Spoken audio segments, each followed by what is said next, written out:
Just quickly on Don't Ask, Don't Tell, it's been a few weeks since the repeal. Can you give us an update of how anything has proceeded since then, given the promise of no foot dragging? Yeah, our goal here is to move as quickly but as responsibly as possible. I see this as a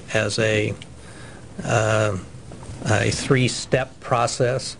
The first is to finalize changes in regulations, policies, get clear definition on benefits.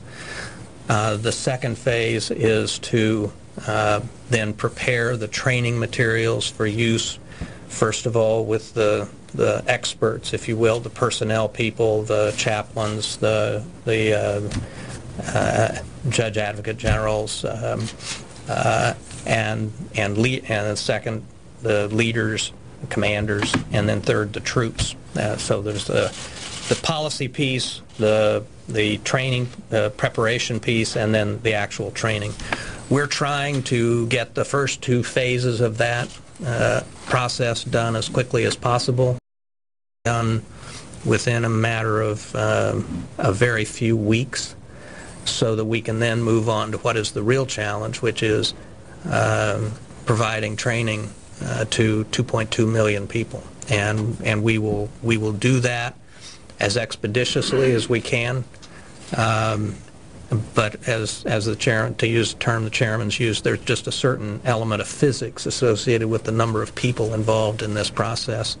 But we are moving it and I have asked Undersecretary Stanley to accelerate the first two phases of this process as much as he possibly can, so that we can get on with the training process. I was very struck by one of the chief's comments that it's better to do this sooner rather than later.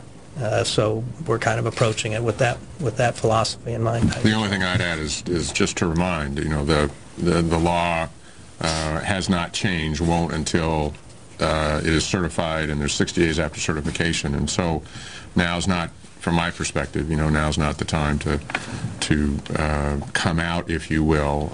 We'll get through this. We'll do it deliberately. We certainly are focused on this, and we won't dawdle.